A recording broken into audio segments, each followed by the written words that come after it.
All right, let's talk about a movie that is just explosive. We're heading back to 1858, just 2 years before the American Civil War. This is Quentin Tarantino's world, and in it, he gives us a story of brutal revenge and a fight for freedom like no other. We are diving into Django Unchained.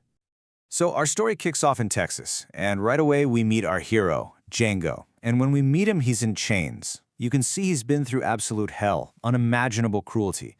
But there's something in his eyes, right? A fire that you just know hasn't been put out. And then, just like that, his entire life flips on its head. And get this, an eccentric German dentist shows up out of nowhere. And this guy, he's not just some random ally. He's about to become a mentor and offer Django a deal that sounds impossible. Use his knowledge and in return, get his freedom.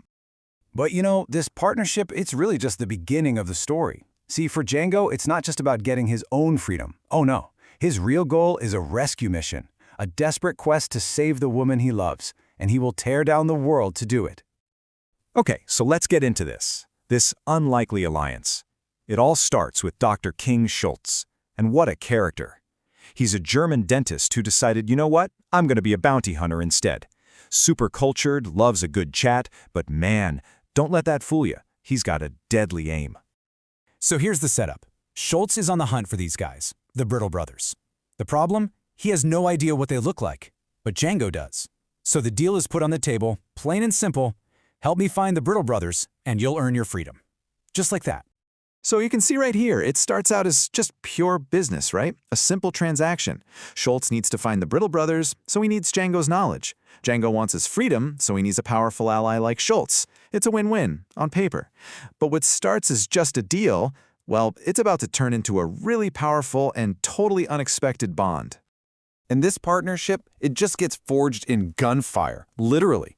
Schultz frees Django from the slave traders. Then, Django points out the Brittle Brothers on this plantation, and man, he gets his first taste of revenge. Schultz is just blown away. He's so impressed, he decides to train Django as a proper bounty hunter.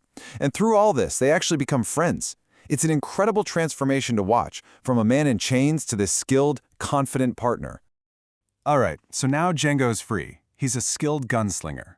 But this is where we get to the heart of it, to Django's true mission. He finally reveals what's really been driving him this whole time. And let me tell you, it was never just about getting his own freedom. His entire purpose, the whole reason he's endured everything, has been to find and rescue his wife, Broomhilda. They were sold off, separated from each other, and when Schultz hears this story, this incredible story of love and absolute injustice, he's so moved that he agrees to help Django, no matter how dangerous the quest is. So that leads to the million-dollar question. How do you rescue someone from the most dangerous plantation in all of Mississippi? Well, their search leads them to a place called Candyland, and trust me, it's anything but sweet. It's this brutal estate run by a guy named Calvin Candie, a man as ruthless as he is flamboyant. This place isn't just a plantation, it's a fortress of cruelty. And to get inside this fortress, they have to get creative. They have to use Candie's own sick entertainment against him. Candyland is famous for something called mandingo fighting. It's this barbaric sport where enslaved men are forced to fight to the death. So their plan? Pose as rich guys looking to buy a fighter. It's the perfect cover to get in the door and find Broomhilda. So now we're infiltrating Candyland. And this is where things get incredibly tense. The danger level just skyrockets.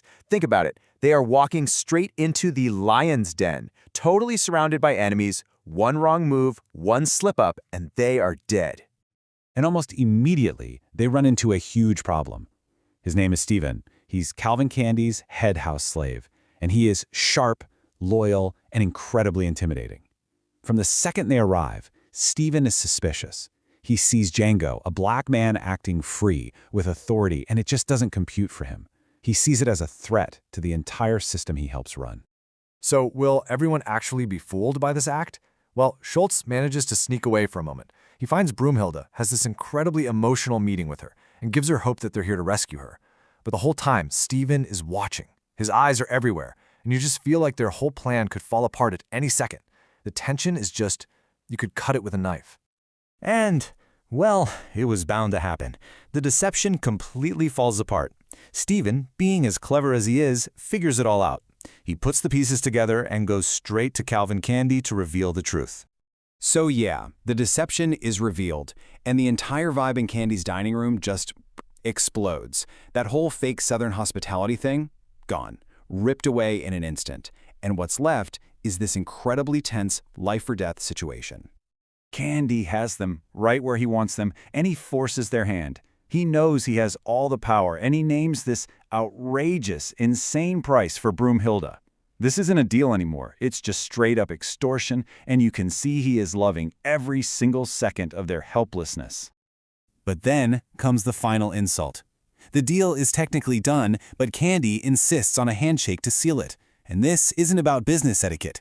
This is a power move, an act of submission. He's forcing Schultz to acknowledge his dominance, and Schultz, who is just utterly disgusted by this man's cruelty, simply refuses. And that's it. That's the breaking point.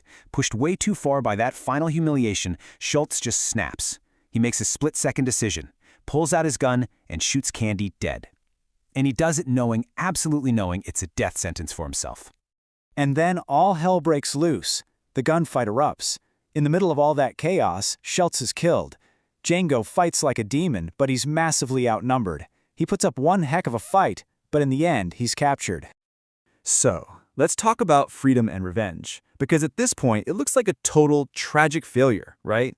Schultz is dead, Django is captured, Broomhilda is still trapped. It seems like it's all over. But Django's story is not done yet, not by a long shot. This is where we see that Django is more than just a quick draw.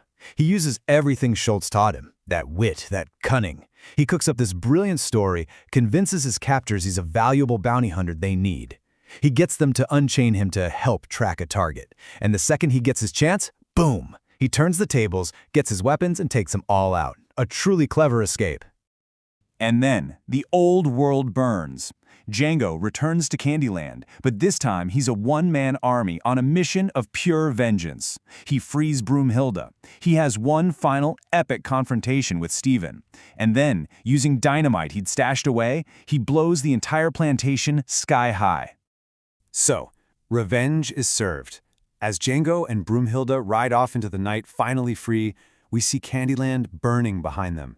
It's an amazing, triumphant shot, but it leaves you thinking, right? It leaves us with this big question. What does freedom truly cost? In a world built on that kind of evil, can you really win your freedom without a violent, fiery reckoning?